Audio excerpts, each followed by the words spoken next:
peixe, né, ele não vê a água. E assim como os racistas muitas vezes não veem o racismo, né?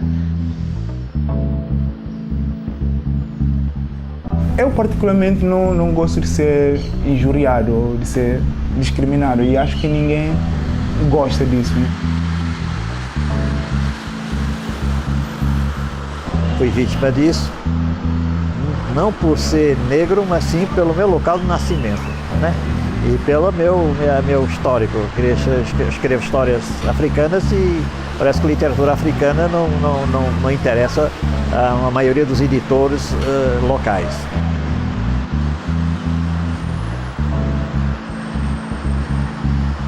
Quando ele diz que ele é africano, as pessoas ficam assim assustadas, né? Como será que existe branco na África?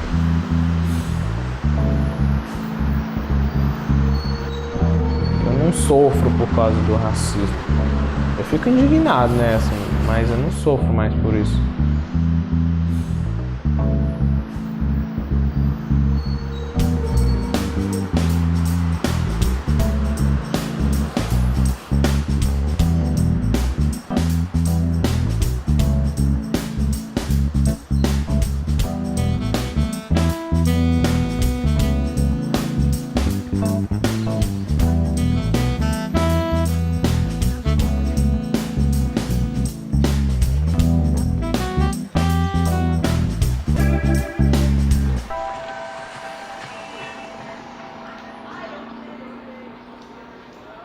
Oi, meu nome é Andy Monroy Osório, eu sou de Cabo Verde, tenho 25 anos, sou formado em publicidade, trabalho com publicidade e design. Eu já moro aqui há 7 anos e meio, mais ou menos, e também sou músico. Meu nome é Cornelius Okudili Ezokek. Eu sou nigeriano e eu tenho 43 anos e já moro no Brasil há 14 anos e sou formado em teologia com pós-graduação em segurança pública e hoje também trabalho na Secretaria da Justiça e Cidadania e o meu trabalho hoje é mostrar a importância da educação para a população carcerária e que, diga-se de passagem, que são maioria negra. Então, o nosso trabalho é fomentar, né, essa discussão em relação ao racismo no Brasil. Manuel Casqueiro, chamo Manuel Casqueiro, sou da República da Guiné-Bissau, tenho 68 anos e estou no Brasil há 30 anos. Sou casado com brasileira, tenho filhos e netos brasileiros. Meu nome completo é Alfa Umaru Bari. Me de Guiné-Bissau. Estou ali no Brasil há 11 anos, formado em engenharia química. Atualmente gosto de fazer mestrado na biotecnologia de recurso natural. Tenho 33 anos. Assim, antes de chegar aqui, do Brasil em geral eu sabia um pouquinho, né? Mas do Nordeste, Ceará, não sabia muita coisa. Na verdade, eu nem conhecia Ceará, Nordeste. Eu fui descobrir quando eu fui fazer a inscrição para vir para cá, lá na Embaixada do Brasil mesmo, lá em Guiné-Bissau. Porque o senhor que trabalhava lá, acho que é o Arnaldo, o nome dele, ele é cearense. Acho que foi ele que me incentivou a escrever para aqui, para o Ceará. Ele falou que o clima era parecido e a condição de vida é melhor, entendeu? Porque normalmente no Brasil a gente conhece mais do Rio, São Paulo, Sul, então a maioria de pessoas que escreve para lá. Então ele deu ajuda nessa parte, né? Foi até bom, que eu acabei gostando muito daqui, do Nordeste. Tem a coisa da quantidade de gente, né? Eu nunca tinha entrado num terminal de ônibus, por exemplo. Aí foi uma das vezes que eu fiquei assim, cara, que tanta gente, aí era aquela correria para entrar no ônibus e tal. Pronto, isso é um ritmo diferente, né? Um número de pessoas que eu não estava acostumado a ver. E sempre que eu entrava no terminal eu ficava observando esse povo, né, que entrava e descia no ônibus. Isso acho que até hoje ainda eu observo muito, porque realmente destoa muito da minha realidade, assim. Lá em Cabo Verde a gente não tem um terminal de ônibus, tem ônibus circulando pela cidade, mas é tão pequeno que não precisa assim disso. Eu fui convidado para vir aqui no Brasil para trabalhar, mas quando eu cheguei aqui, realmente o trabalho não era o trabalho formal mesmo. Era o trabalho de aquelas pessoas que são arregimentadas, né, para o tráfico internacional de drogas, sendo que eu passei 8 anos em situação de privação de liberdade. E foi nessa situação que eu me encontrei quando eu cheguei aqui no Brasil. Por saber que o Brasil é composto de, pelo menos mais da metade da população é da raça negra. E eu senti que seria o último lugar que eu poderia sentir assim, uma discriminação por causa da cor. Além do fato também de não ser brasileiro, aquela história, né, de xenofobia. Então eu senti isso muito, ainda mais numa realidade prisional. Então para mim foi muito impactante no sentido de ver que aqui no Brasil existe também racismo e quando se trata daquela parcela da população que se encontra à margem da lei, à margem da sociedade. Então realmente eu fui entrar numa situação tão difícil que é onde a gente vê que realmente existe o racismo no Brasil. Racismo é inexplicável. É uma coisa que não se entende, mas infelizmente existe. Ele existe para dividir a raça humana, não as raças humanas. Ele existe para dividir a raça. E infelizmente no Brasil, e nomeadamente em Fortaleza, existe racismo em relação a todos os lusófonos africanos. E eu, apesar de ser branco, eu não escapei. Eu já tive comportamento racista em relação a mim. Na publicação do meu livro, meu primeiro livro, da tentativa de publicar o meu primeiro livro, fui vítima disso. Eu posso falar assim do que eu comecei a entender como racismo, mesmo sem ter muita noção do que seria, mas eu comecei a perceber nos primeiros meses que eu cheguei aqui, assim, de me sentir discriminado pela cor, pela origem e tal. E a única palavra que eu encontrava era isso, né? Racismo, xenofobia, enfim. Mas eu não entendia como é que realmente o racismo atuava, assim. Porque quando alguém atravessava a rua correndo, porque enfim, pensou que eu pudesse assaltá-lo, assaltá-la, ou que alguém me xingasse chamando de nome, ou que, enfim, que mandasse cortar o cabelo, coisas assim, assim, eram momentos que eu só entendia isso. Bom, esse pessoal é racista, mas eu às vezes nem tentava entender o porquê disso, assim, por que ele se comportava dessa forma. Comigo, além da publicação do livro, que não se publicava literatura africana, foi na academia. Eu fui convidado para uma academia de letras aqui de Fortaleza, e eu fui entrevistado, apresentei a monografia, falei sobre lusofonia e isso tudo. E para mim, pelo meu espanto, eu não fui admitido simplesmente porque descobriram depois que eu era estrangeiro, porque eu tinha nascido na Guiné-Bissau. Então não valeu de nada o meu exercício sobre lusofonia, né? Parece que as pessoas não entenderam o que é a lusofonia, né? Então isso é uma forma de racismo. Você não é só apenas segregado pela sua cor da sua pele, mas pelo local do seu nascimento. É engraçado isso aí. O racismo no Brasil, ele é sutil demais. E isso, assim, ele tem todos como é que eu posso dizer? O Brasil é um lugar propício para o racista, assim, atuar e nunca ser culpado, entendeu?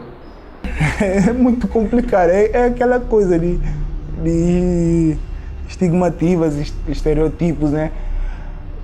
Não sei como é que as pessoas, às vezes é incrível, porque às vezes a pessoa pensa, porra, só pelo fato de você ser africano, você está contaminado com ebola, tipo que vírus de ebola ele sai perseguindo os africanos, não importa onde você está, em qual país está. E também de forma que a mídia divulga, ele sempre Agora eles situam, né, os países que tem, mas no começo eles falavam sempre na África, Ebola na África, aquela coisa de tentar mostrar a África como um país, né? Perguntar como é que a gente vivia lá, se tem prédios, se tem carro, se tem shopping, e se a gente comia com as mãos, e como é que eu vim aqui, se foi de barco, umas coisas assim que aí se chega um momento que você cansa e tal, e isso não era bom. O que eu acho, cara, eu já vi também, eu ouvi escutar muitos amigos dizendo isso, que acontece de uma forma às vezes muito, como é que se diz, sutil, né? Que às vezes você nem dá conta. Por exemplo, você chega aqui, às vezes você anda, nos grupos negros, você anda na rua. É uma coisa muito bem comum você andar na rua, encontrar com uma pessoa ali, se ficar assustado. Ou mudar de calçada, esse cara, a pessoa anda com uma bolsa, uma mochila segura, entendeu? Porque você é negro, entende o quê? Você é bandido, ladrão, vai assaltar ele ou vai fazer alguma coisa de mal. Então no começo você nem se percebe isso, entendeu? Você às vezes, muitas das vezes até os caras recém-chegados, o cara começa a chegar, se você pergunta, muitos caem assim numa ilusão de dizer não, aqui não tem racismo, né? Eu achei que não tinha racismo, mas quando você for ficar com o tempo, aí você vai percebendo como é que as coisas são. Aí você começa a se tocar que na verdade existe racismo. E não só na rua, nos estabelecimentos, qualquer lugar que você vai, assim, a atenção que as pessoas dão para você é diferente. O jeito que as pessoas, como eu posso dizer, tratam você é diferente.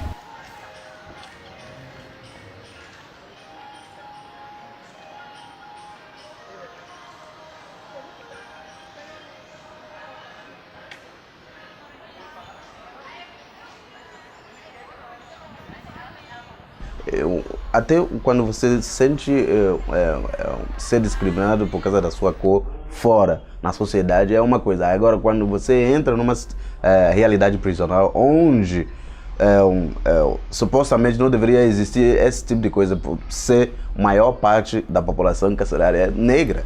Foi o que eu constatei, que realmente eu fiquei surpreso do que uma forma, né, institucionalizada, né, de se ter racismo no Brasil é essa questão de punir apenas uma raça. Então, o que eu perguntava a partir do momento que eu comecei a aprender a falar português, já que eu não falava, quando eu cheguei no presídio, eu tive que recomeçar a estudar dentro do presídio para poder, pelo menos, saber dialogar com as pessoas.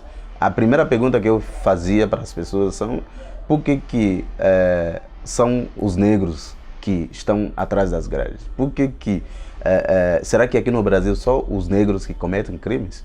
Então essas coisas já começou a me intrigar. A partir desse momento eu vi também que existia também o próprio racismo entre os próprios negros, né, que não se reconheciam enquanto negros. E eu conhecia pessoas que são um pouco com pele mais clara, que não se reconhecia como negros. Embora todo mundo saiba que são negros, e infelizmente eles acabam não reconhecendo que são negros. Ora, por causa da forma que os negros são tratados aqui no Brasil. Então eles não querem se enquadrar nisso, eles querem se sentir diferente, o pertencer a essa sociedade, né,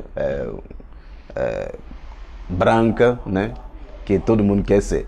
Eu estava muito bem, tudo muito bonito, era o melhor homem do mundo, o maior partido do mundo, mas quando souberam que era da África, eu estava ali para sequestrar a minha hoje mulher, para levá-la para a África, sei lá, para vender, fazer alguma coisa com ela, que eu não prestava, que aquilo, não tinha endereço certo, não sei quando. Se eu estar aqui é porque aconteceu alguma coisa, ele fez alguma coisa em África, cometeu algum ilícito na África, esse negócio assim. Mas aqui é muito difícil você namorar e casar com um africano. Que às vezes, nós temos muitos casais africanos que eu conheço, casados com brasileiros, que eles me contam esse negócio quando vão a restaurantes, evitam ir para restaurantes, para passear, porque são sempre olhados assim com um olhar diferente, né? Com um olhar diferente, né? O que não deve, não tem lógica isso aí, né? Não tem lógica. Quando você diz que aqui é uma democracia multirracial, no efeito realmente não é, não é? Ela não é. Cara, mas teve assim, umas situações assim que aí me afetaram por ser africano, mas era mais com relação à mulher africana, né? Que uma vez um indivíduo me perguntou assim, coisas do tipo, se eu tinha como assim apresentar umas meninas pra ele, porque ele tava a fim de pegar umas africanas e tal. Mas assim, a situação era muito estranha, eu mal conhecia o cara e tal, ele chegou pra conversar comigo falando assim, desse jeito, tipo assim, o cafetão das africanas que eu vou chegar e passar pra ele. Eu falei, não, brother, eu falei, calma aí, de primeiro eu não te conheço. E não, porque eu vejo você sempre aqui com a galera e tal, não sei o que, não sei o que. De um engenheiro químico, muito meu amigo, também da Guiné-Bissau, que também o horário dele do laboratório era sempre os piores horários, eram para ele, que às vezes ele chegava com a pesquisa dele e ele já estava ocupado e ele tinha que esperar para outro dia. E já me vieram contar também um caso do estudante da Guiné-Bissau, que era muito, muito bom estudante e tirava sempre boas notas e era bem quisto pelos professores e foi ameaçado pelos outros que chegavam a dizer para ele que, rapaz, você vem da sua terra para nos humilhar aqui, não? Você tem que maneirar nisso aí, tem que estudar menos.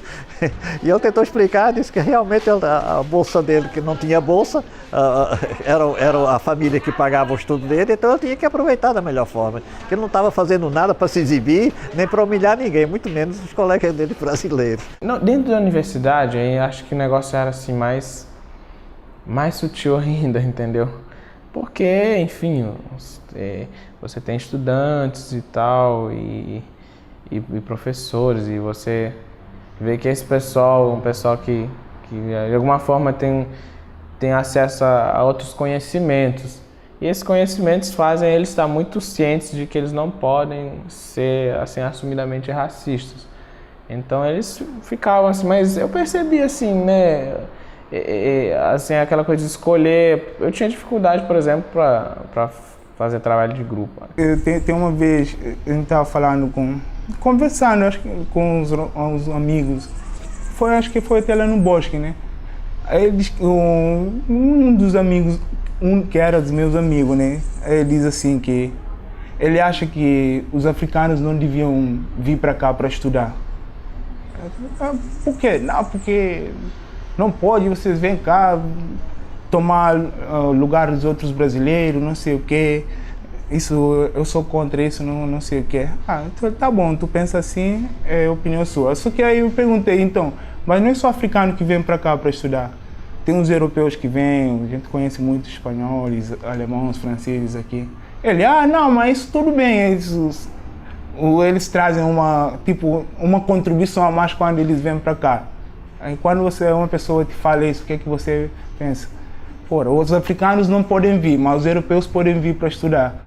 Aí quando eu falei para ele, cara, esse seu pensamento é racista. Não, você não pode me julgar racista, porque você é meu amigo e eu tenho outros amigos negros. Isso não justifica, entendeu?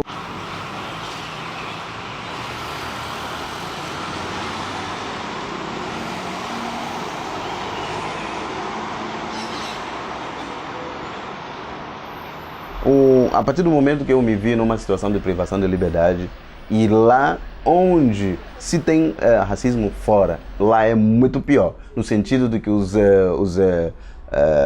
administradores acaba relacionando com essas pessoas de acordo com a cor da pele, porque a cor da pele também mostra, né, o nível social da pessoa, se a pessoa tem recursos, né, financeiros ou não. Geralmente quem são os mais pobres aqui no Brasil são os negros, quem são os favelados aqui no Brasil são os negros, que foram historicamente assim impedidos, né, de ascender socialmente por causa de seres por causa desse preconceito, discriminação, por causa da cor da pele, e eles também acabam mostrando como se ser negro inferioriza as pessoas.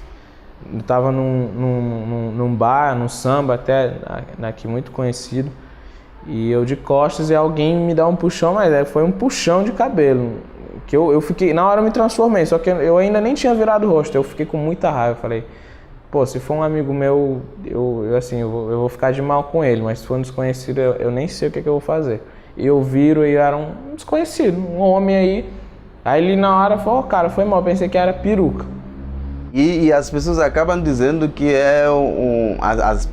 essas pessoas são complexadas, que as pessoas que têm o preconceito consigo mesmo, mas não é isso, é porque o que está implícito, né, nas relações, né, com essas pessoas. E quando a pessoa tenta ressachar isso, né, e essa pessoa é taxada como se ele fosse assim, uma pessoa sendo vitimizada, né, por si mesmo. Mas a gente sabe que não é assim. Ou o que eu escuto muito, não vamos mais falar sobre racismo, porque racismo está na cabeça de quem pensa nisso. Então, se você está pensando em racismo, você está sendo racista, ou o racismo continua existindo. Então, se a gente parar de pensar racismo, o racismo acaba. Então, vamos parar de pensar na fome, vamos parar de pensar um monte de coisa que acaba, que não é assim, né? Então, é muito complicado, né? É muito complicado. É mais do que uma simples forma de se defender, de não, isso aqui é o meu espaço, eu não quero gente por perto, as pessoas com essa cor, com essa cultura. É um trabalho, assim, um trabalho de sociedade mesmo. A sociedade faz a pessoa ser preconceituosa, assim. É muito complicado, é muito complicado. Eu saía do mundo branco, era a minha casa, meu pai e a minha mãe, e ia viver a minha parte negra, né? Então a minha literatura realmente ela é baseada nisso aí, naquela pluralidade branco-negro, branco-negro, branco-negro, pardo, né? Aí eu sempre digo, eu sou branco, mas meu coração é negro, né? Eu sempre falo nisso aí, mas eu tive necessidade realmente eu já estava formado, já era um homem formado, uma convicção política também formada, então eu não precisava eu já tinha adquirido a minha africanidade. Que às vezes a pessoa tem nacionalidade, mas não tem africanidade, né? Eu sempre digo, nacionalidade é o destino que te dá, mas a africanidade você tem que conquistar, de qualquer maneira você tem que conquistar a africanidade. Que não basta ser negro para ter africanidade. Tem muito africano que combateu os próprios africanos negros e hoje é português. Eu tenho amigos meus que cresceram comigo e optaram por ser portugueses, né? Vários motivos razões deles. Mas não basta ser negro para ter africanidade. Não basta. Olha, acho que eu nunca assim desenvolvi tanto o meu orgulho de ser negro, depois tanto assim, nunca senti tão orgulhoso de ser negro, comparando o período que estou aqui, que estou lá em Guiné. Aqui não tem nem comparação, aqui eu desenvolvi mais esse espírito, mais esse orgulho, mais essa identificação com a minha realidade, a minha origem, né? Porque lá em Guiné, por exemplo, você vê que você vive num país que 99 ou 98% da população é negro. Você não tem esse problema de discriminação racial, entendeu? Então isso às vezes nem é pautado, eu nem chegava a imaginar que esse problema é tão forte assim quanto é. Lá a gente tem outros problemas de discriminação, né? Discriminação tribal e tal, e outros problemas sociais, mas do racismo, praticamente eu posso dizer que em Guiné não existe. Não quer dizer que não existe em outros países da África, existe. Eu vejo que a maior parte dos presos estrangeiros são de origem africana. E por que essas pessoas estão aqui, justamente por serem de países pobres, acabam sendo aliciadas, né, para essa questão de tráfico de drogas, tráfico de seres humanos, porque antes de eles serem vítimas, né, de tráfico de drogas, eles já ficaram assim vitimizados por causa a questão de tráfico humano, porque essas pessoas são transportadas de lá para cá, e eu chamo isso de outra forma de escravidão negra, né? Uma outra hora são trazidas, né, à força para poder construir o país. Odianamente são trazidas com falsas promessas, né, de que quando chega aqui no Brasil iria trabalhar, como foi no meu caso, chegando aqui vi que na verdade não se tratava de um trabalho, a não ser outro trabalho de assim forçado, né? De cometer crimes e essas pessoas acabam passando mais tempo que deveria. Então, para mim, o que eu senti na pele é racismo institucionalizado, porque eu tive, no meu caso próprio, eu tive que ir à luta, tive que fazer os meus próprios habeas corpus. Se você for da área de direito, você vai saber o que eu estou dizendo. Eu tive que entrar na justiça contra o próprio Estado por estar passando mais tempo que deveria quando eu cumpri a minha pena. Então são essas formas institucionalizadas de racismo que eu sofri aqui no Brasil. O que a gente está querendo, está brigando, eu e outros negros que estão envolvidos nessa luta, é que o povo negro viva com dignidade, respeito. São coisas básicas, né? Ninguém está pedindo, falando sobre o povo preto tomar o que foi tomado, né? Porque o que a gente pede um pequeno reparo, porque acho que nada vai assim recompensar ou reparar o que realmente o povo sofreu, né? Esse povo trazido da África para cá, trabalhando forçosamente, torturados e enfim, não há nada que vá realmente recompensar. Eu acho que é por esse caminho fazer com que essas pessoas reconheçam que podemos conviver, né, pacificamente com todos, que o fato de um africano ter vindo para cá para estudar não quer dizer que está tirando, né, o espaço do brasileiro, do cearense. Então, e se fosse realmente para pagar a dívida que se tem com a África, eu acho que não é essas coisas que vão pagar essas dívidas. Então, as pessoas precisam começar a perceber que nós existimos porque existe o outro e ter essa questão de reciprocidade em relação a respeito.